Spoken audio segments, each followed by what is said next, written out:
वंदे मातरम। नमस्कार, जय श्री राम। कुछ बंधु केवल ये चाहते हैं कि हमको केवल अपडेट्स दीजिए, जो दिशा और सुशांत और इन सब को लेकर के जो न्यायालयीन प्रक्रिया में चल रहा है या चलने वाला है, या उसकी क्या अपडेटिंग है। लेकिन क्या होता है, हम मनुष्य हैं, तो अचानक एकदम से आक्रमण करके सीधी बात शुरू तो नहीं होती ना। थोड़ा बहुत हम किस संदर्भ में बात कर रहे हैं, किसके बारे में बात कर रहे हैं, क्या उसके पूर्वा पर है, क्या उसके पीठिका पर बात की जानी है, वो तो थोड़ा बोलते ही बोलते हैं। भाई तारीखें निरंतर मार्च से चल रही है, तो दिशा की तारीखें चल रही है मार्च से। मार्च, अप्रैल, मई, जून, जुलाई, अगस्त, छठवां महीना चल रहा है। 6 महीने में 5 से 6 बार हमारी 5 बार हमारी हीयरिंग सुनवाई हमारी हुई है। मैं इस कहा करता हूँ कि ये बड़ी बात है। अभी 1 सप्ताह में ही पुनः हीयरिंग के लिए बोला था, 7 तारीख, 7 के बाद 14 तारीख, तो 1 सप्ताह में हाई कोर्ट में तारीख फिर लग जाना बड़ी बात है। इसलिए हमको स्वीकारना पड़ेगा कि स्वयं माननीय उच्च न्यायालय मुंबई दिशा सालियान के केस में बहुत चिंतित है, बहुत मुखर होकर के, और इसमें कुछ न कुछ बड़ा निकल के आएगा। और मान के चलिएगा, ये कानून के की किताबों में पढ़ाया जाएगा कि एक केस इस तरीके से 5 साल में उसको भुला दिया गया, या कि उसके सारे एविडेंसेस और उसके जो जो अन्य जो चीज़ें थी उनको नेस्त नाबूद कराने के षड्यंत्र हुए, और उसके बावजूद भी ये 5 साल बाद केस खुला। और 5 साल बाद केस खुलने के बाद में एविडेंसेस जिनको जिनको भुला दिया गया था, या कि ऐसे एविडेंसेस जिनको कोई भुला ही नहीं सकता, मिटा नहीं सकता, उनके आधारों पर कोर्ट ने संज्ञान ही नहीं लिया, बल्कि उस पिटिशन को स्वीकार करके, संज्ञान लेना जैसा ही है वो, और उस पर उस लड़की के पिता अर्थात सतीश सालियान जी के उस पर ले करके उस पिटिशन को स्वीकार किया, और उसके बाद में कार्रवाई होना शुरू हुई।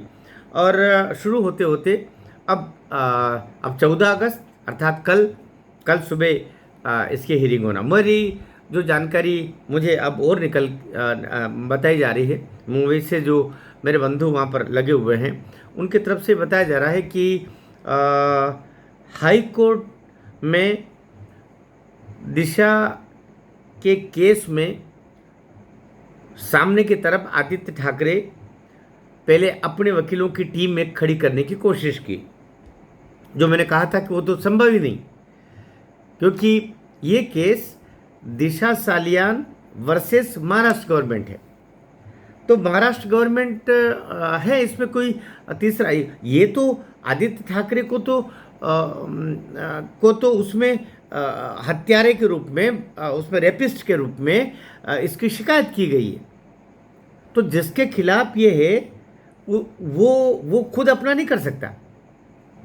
वो तो यहाँ से जो पिटिशनर है अर्थात नीलेश ओझा जी और उनकी टीम, लगभग 50 वकीलों की टीम जो लड़ रही है, ये उस पिटिशन के सपोर्ट में या पिटिशन के पक्ष में जो शिकायत की गई है सतीश सालियान जी की तरफ से कि मेरी बेटी की हत्या की, हत्या से पहले रेप हुआ, सामूहिक का भी संदर्भ है, तो हम ज़्यादा उसको नहीं बोल रहे हैं, तो वो है, आप हम सब जानते हैं। और उसको माननीय उच्च न्यायालय ने स्वीकार किया। लोग बात कहते हैं ना, कुछ नहीं होता, कुछ नहीं होता। स्वीकार करने का, पिटिशन को स्वीकार करने का मतलब ही ये हुआ कि उसमें तथ्य है, तभी स्वीकार हुआ है। तो वो हवाई तो बात है ही नहीं। तो अब जो ये बताया जा रहा है कि महाराष्ट्र सरकार जिन सॉलिसिटर जनरल वहाँ का जो सरकारी वकील है, महाराष्ट्र सरकार के जो महाधिवक्ता है और सह महाधिवक्ता हैं, जिनको रख रहे हैं, यद्यपि अभी उद्धव सरकार के समय जो महाधिवक्ता थे वो बदल दिए गए हैं, तो अब पर्दे के पीछे से प्रयास हो रहा है आदित्य ठाकरे की तरफ से कि वो कुछ वकील अपनी तरफ से उसमें लगवा दे, यद्यपि वो महाराष्ट्र सरकार की तरफ से होंगे।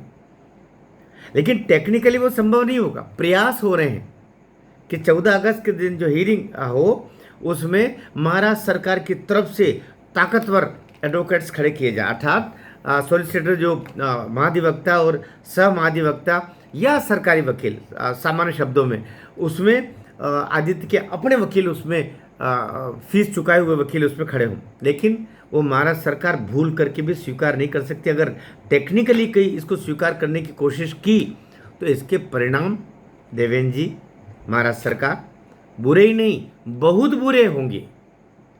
मुझे नहीं लगता ऐसा किया जाना। करते हैं, कोई सामान्य केस होता तो हो जाता सामने का, अगर कोई नहीं होता, मरे हुए लोग होते तो। लेकिन सतीश सालियान अकेले नहीं हैं, करोड़ों लोग हैं जो इस केस पर निगाह डाले हुए हैं। इसलिए ऐसा करना मैं सोचता हूं कि पाँवों पर नहीं, अपने महाराष्ट्र सरकार के अस्तित्व पर कुल्हाड़ी बांधने जैसा होगा। देवेंद्र जी ऐसा नहीं करेंगे, करना भी नहीं चाहिए। लेकिन सामने वाला अंदर तक हिल गया है।